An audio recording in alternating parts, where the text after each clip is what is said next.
Imaginons une réunion de travail. Mais alors, une réunion sans aucun ordre du jour. Ouais, le cauchemar classique. Voilà. Elle dure toute la journée.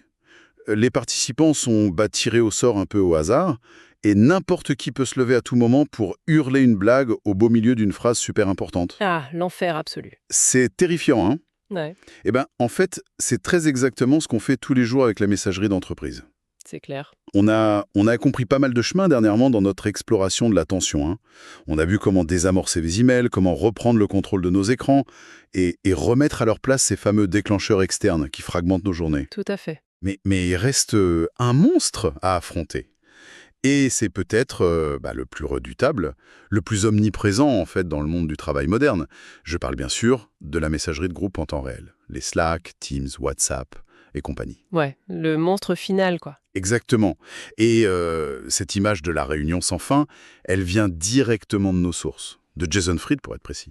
Et ce qui ajoute une couche d'ironie, enfin une ironie absolument fascinante à cette citation, c'est de savoir qui est cet homme, en fait. Ah oui, c'est le meilleur passage. Bah oui, parce qu'il n'est pas, c'est pas un technophobe ou un sociologue qui observe ça de loin. C'est le fondateur et le dirigeant de Basecamp. Rien que ça. Voilà, on parle d'une entreprise qui est littéralement construite et qui vend une application de gestion de projet qui inclut, bah oui, une messagerie de groupe. C'est fou quand on y pense. Mais grave. Si le créateur même de l'outil ressent le besoin d'alerter sur son utilisation par défaut, bah c'est qu'il y a un enjeu cognitif majeur qu'on a laissé nous échapper, quoi. Ok, décortiquons tout ça. C'est comme si le fabricant d'une voiture de sport nous disait de surtout pas appuyer sur l'accélérateur parce que le moteur risque de péter en fait. Exactement ça. Le constat de base, c'est que ces plateformes, elles ont été conçues pour réduire la friction de la communication à zéro. Mais la friction dans la communication humaine, c'est souvent ce qui permet de réfléchir. Absolument. C'est la pause nécessaire. Ouais.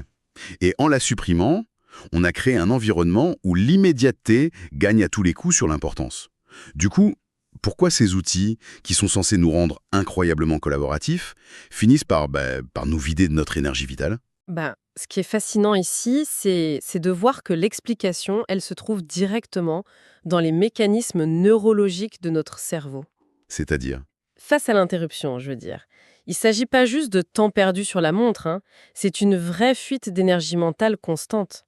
Ce qui se passe physiquement dans notre cortex préfrontal, c'est redoutable. Ah oui, le fameux coup de changement cognitif. Exactement. Notre cerveau n'est pas un ordinateur, tu vois. Il ne peut pas faire tourner plein de logiciels complexes en parallèle. Quand on est plongé dans un travail de fond, ce qu'on a appelé l'attraction, notre cerveau charge un ensemble complexe de règles pour cette tâche. Il est dans sa bulle, quoi. Voilà. Et si une notification de groupe apparaît, le fameux petit point rouge, et qu'on la lit, ne serait-ce que pendant 3 secondes, Juste un coup d'œil, ouais. eh bien, le cerveau doit décharger les règles de la tâche principale pour charger le contexte social de la conversation. Et ça coûte une énergie folle. Et le pire, c'est ce qu'on appelle le résidu attentionnel. J'ai lu des trucs passionnants là-dessus. Quand on jette un œil à ce message pour ensuite revenir à notre fichier Excel ou à notre code, la transition n'est pas nette du tout. Non, il y a toujours un reste. Grave. Une partie de notre attention reste un peu collée à la conversation qu'on vient de lire. On ne se concentre pas instantanément. Des fois, il faut plus de 20 minutes pour retrouver le niveau de concentration du début. 20 minutes pour une notification de 3 secondes. C'est terrifiant. C'est ça. Alors, tu multiplies ça par 50 ou 100 interruptions dans la journée, on comprend vite pourquoi on est épuisé. Et le terme épuisement est hyper juste. L'auteur pose une question très directe. Est-ce qu'à la fin de la journée, on se sent éreinté, vidé, anxieux, ou bien calme et satisfait? La réponse est souvent vite vue, hein. Bah oui, parce que les outils qu'on utilise dictent notre état émotionnel. Être connecté en permanence à un chat de groupe, c'est ça place notre système nerveux dans un état d'hypervigilance. Une angoisse permanente. C'est ça, une anxiété de fond. Le cerveau traite chaque notification comme une menace potentielle ou un truc social à pas rater. J'ai une analogie qui me vient là, pour illustrer cette violence psychologique. C'est comme si on nous enfermait dans un immense cocktail mondain. Oh, j'adore l'image. Ouais, imagine, la musique est à fond, il y a des dizaines de personnes, tout le monde parle en même temps, certains hurlent à l'autre bout de la pièce, on te tape sur l'épaule tous les 2 minutes pour une blague ou une question bête. L'angoisse. Et au beau milieu de ce chaos absolu, on te file un ordi et on te dit « Rédige ce rapport stratégique hyper complexe qui demande un calme olympien ». C'est impossible. C'est tout simplement intenable pour le cerveau humain. Et ton analogie du cocktail, elle illustre super bien la contradiction entre l'environnement qu'on subit et le travail qu'on doit produire. Et c'est justement pour ça que Jason Fried introduit un concept fondamental. La fameuse règle. La règle de survie, ouais, sous la forme d'une autre métaphore, celle du sauna. En fait, une messagerie de groupe, ça doit s'utiliser avec la même prudence qu'un bain de vapeur scandinave. Ah, j'aime beaucoup cette image. Tu y entres, tu profites de la chaleur un instant pour régler un truc précis, tu transpires un bon coup en échangeant avec l'équipe, et surtout, on en sort. On referme la porte. Exact. On referme la porte derrière soi. Et c'est la clé de voûte de tout le système. Si on décide de passer notre journée entière, genre de 8h à 18h, assis dans un sauna avec nos collègues, Bah, on meurt en fait. voilà, c'est mortel. On se déshydrate, on fait une chute de tension, on s'effondre. Et pour notre cerveau, c'est pareil. Rester connecté toute la journée sur le canal général, c'est une déshydratation mentale sévère. C'est super bien vu. On perd physiologiquement notre capacité à se concentrer en profondeur. Donc, la messagerie en temps réel, ok pour les urgences ou les trucs rapides, mais ça doit jamais devenir notre habitat naturel. C'est l'exception. Alors, c'est très beau en théorie tout ça. Je sens le mais arriver. Bah oui, parce que sur le terrain, c'est une autre histoire. Admettons que je veuille appliquer ça. Ok, je décide de sortir du sauna. Mais si je bosse dans une boîte où la culture, même non dite, exige d'être hyper réactif. La pression, l'entreprise. Exactement. Je suis cadre, mon boss m'envoie un message à 10h14, il s'attend à voir les 3 petits points de frappe à 10h15. Ouais, c'est le classique. Comment je peux, moi, tout seul dans mon coin, décider de plus répondre instantanément? Je vais passer pour un mec désengagé, ou pire, je risque ma place. On peut pas changer la culture d'une boîte à soi tout seul. Alors, la pression culturelle, elle est super réelle, on la nie pas du tout. Mais la solution, c'est pas de disparaître du jour au lendemain ou de faire une grève du zèle. Ah, tu me rassures. La solution, elle repose sur un truc dont on a déjà parlé, le blocage temporel. Ah oui, planifier son temps. Exactement. Il ne s'agit pas de fuir Slack ou Teams, il s'agit de les planifier rigoureusement. Au lieu de laisser l'appli ouverte toute la journée, sur un deuxième écran, on l'intègre dans son emploi du temps comme une tâche. Comme traiter ses mails, en gros. Voilà, on réserve, je sais pas, 30 minutes le matin et 30 minutes l'après-midi, juste pour lire, trier et répondre. Donc, on transforme un truc subi en une action délibérée. C'est malin. Mais ça règle pas mon problème avec le boss. Il se passe quoi si une urgence éclate à midi et que je suis pas dans le sauna? C'est là qu'il faut éduquer son entourage. Tu te souviens de la carte feu rouge pour l'espace physique? Ah oui, le signal clair pour dire « ne me dérangez pas ». C'est ça. Et dans le monde numérique, ce feu rouge, c'est ton statut. Si tu mets un statut genre en travail profond, retour à 15 heures, appelez-moi en cas d'urgence vitale, tu fais d'une pierre deux coups. Ouais, je vois. De 1, tu es transparent sur ta disponibilité. De 2, tu obliges l'autre à évaluer si c'est vraiment une urgence. C'est un point hyper crucial, ça. Parce que la notion d'urgence, aujourd'hui, elle est complètement fabriquée par la facilité du truc. Bah oui, vu que c'est facile, tout est urgent. Exact, si ça coûte zéro effort d'envoyer un message, tout devient urgent. Mais si la personne doit prendre son téléphone, composer un numéro, m'interrompre de vive voix, elle va y réfléchir à 2 fois. Ah mais 9 fois sur 10, elle va se dire « Ok, bon, finalement, ça peut attendre 15 heures. Et c'est là le changement de paradigme. On passe d'une accessibilité permanente à une disponibilité planifiée. » Et le truc magique, c'est que les collègues s'adaptent. Au lieu de t'envoyer 10 messages éclatés dans la matinée, ils regroupent tout. L'urgence baisse pour tout le monde. C'est génial. Mais bon, reprendre le contrôle de son temps, c'est qu'une première étape. On a géré le contenant, mais faut parler du contenu là. Ah, le contenu des messages? Bah ouais, admettons j'ai éduqué mon équipe, j'ouvre l'appli à 14 heures, super serein.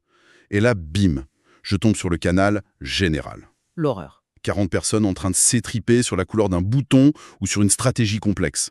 J'ai l'impression d'ouvrir la porte d'un stade en plein match. Tout mon blocage temporel, il sert à rien si l'endroit est un champ de bataille. C'est là que ça devient vraiment intéressant, parce que ce chaos-là, il est totalement prévisible. C'est notre troisième règle, la règle du nombre. Comme pour les réunions physiques en fait. Exactement. La dynamique se pète la figure dès que le groupe est trop grand. C'est pareil qu'en visio. Au-delà de 6 ou 7 personnes à l'écran, le dialogue n'existe plus. Les gens se coupent la parole ou alors ils font les plantes vertes. Voilà.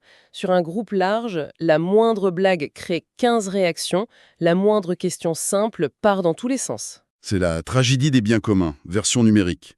Personne se sent responsable du canal parce que tout le monde est là. Ouais, et les gens se couvrent. C'est ça, ils ajoutent 3 départements en copie juste au cas où. Mais sous prétexte d'inclusion, on vole un bout de cerveau à chaque personne ajoutée. La transparence totale par le chat, c'est pas de la transparence, c'est de la pollution sonore. La règle d'or, c'est d'être ultra sélectif. On n'invite que ceux qui peuvent vraiment aider à résoudre le problème ou ceux qui doivent prendre la décision. Point. Et le pire, c'est quand on utilise cet espace pour des sujets pas du tout adaptés. Parce que, bon, il y a une règle d'inadéquation du canal. La messagerie, c'est un outil hyper froid. Froideur structurelle totale. Par définition technique, il manque toutes les nuances humaines. C'est clair. Pas de ton de voix, pas d'expression, pas de langage corporel. Zéro richesse d'information. Donc les sujets lourds, les retours critiques sur un collègue, ça n'a rien à faire là. C'est l'endroit parfait pour la paranoïa. Ah, mais allons plus loin là-dessus, parce que l'impact psy est dingue. Si je reçois un message de mon boss qui dit « faut qu'on revoie ce dossier », sans contexte, sans émoji, Oula, l'angoisse directe. mon cerveau humain, qui est câblé pour repérer le danger, il va imaginer le pire. Je vais le dire avec la voix d'un juge au tribunal. Alors que si ça a été dit de vive voix, avec un petit sourire. Ce serait juste un ajustement normal. Voilà. Essayer de régler un truc humain, délicat sur un chat, c'est comme essayer de désamorcer une bombe par SMS. L'image de la bombe est tellement juste. Non mais imagine la scène. T'as le fil rouge, le fil bleu, t'as besoin d'une concentration absolue avec l'expert en déminage de l'autre côté, et soudain, bim, un collègue balance un gif de chat qui danse. Ouais, et en autre demande où est son chargeur. Et un troisième lance un sondage pour le resto de midi. Le contexte est tellement inadapté à la gravité du moment que ça en vient absurde et dangereux. Et en plus de ça, si on relie ça à la situation globale, cette nature morcelée de l'outil, ça détruit la capacité de construire une pensée cohérente. Réfléchir à voix haute, par écrit. Exactement, c'est ce que les créateurs de l'outil disent de ne pas faire. On a tous vu ces monologues où un mec tape 3 mots, valide, fait une autre phrase, se contredit. C'est un supplice pour celui qui lit en face. Ah, ça m'épuise rien que d'y penser. Pour une pensée complexe, il faut s'asseoir, écrire un vrai document structuré de manière asynchrone et le partager. Le chat, c'est pour l'éphémère, le léger. L'outil doit s'adapter à nous, pas l'inverse. Alors, qu'est-ce que tout cela signifie au fond? Si on prend un peu d'auteur sur tous ces mécanismes, les conversations en groupe, c'est pas une fatalité. Non, clairement pas. Le logiciel est neutre, mais son design joue sur nos failles. Si on change nos règles, si on utilise ça comme un sauna, on rentre, on sort, si on bloque notre temps, qu'on réduit les groupes et qu'on jette les sujets complexes ailleurs, on désarme la bête. Mais ce mot, silence, ça soulève un truc un peu dérangeant pour nous tous, je crois. Ah ouais, c'est-à-dire? On passe notre temps à chercher des méthodes pour bloquer le bruit, tu vois. Mais imaginons, demain matin, on applique tout à la lettre. Plus de notifications, plus de gifs de chat. Le rêve, quoi. Bah, est-ce que c'est vraiment le rêve, en fait? Parce que face à nous, il y a le vide. Il y a l'angoisse de la page blanche, le code ultra dur qu'il faut écrire, le dossier épineux. Et ce travail-là, la vraie attraction, bah, c'est inconfortable. Ah waouh, c'est vertigineux comme idée, ça. Ça demande un effort énorme, ça crée du doute. Et si, en fait, notre hyperconnexion, cette plainte constante du genre « Oh là là, j'ai trop de messages », et si c'était juste un mécanisme de défense? Un bouclier pour pas bosser, carrément? Une fuite en avant très bien vue socialement. Quand tu réponds à 50 messages dans l'heure, t'as l'air investi, tu te sens indispensable, t'as tes petits shoots de dopamine. Ouais, l'illusion d'être productif. Voilà. Mais au fond, tu sais que tu ne fais rien avancer de majeur. On aime peut-être secrètement ces interruptions parce qu'elles nous donnent l'alibi parfait pour ne pas affronter la douleur du travail profond. C'est une révélation assez brutale. Le vrai adversaire, c'est pas l'outil, c'est notre propre envie de fuir l'effort. Exactement. Le bruit des notifications, c'est juste le sédatif qu'on prend pour éviter la réalité. Et c'est là que tout commence vraiment à prendre sens. Et pour celles et ceux qui veulent aller plus loin, le livre est disponible gratuitement via le lien en description.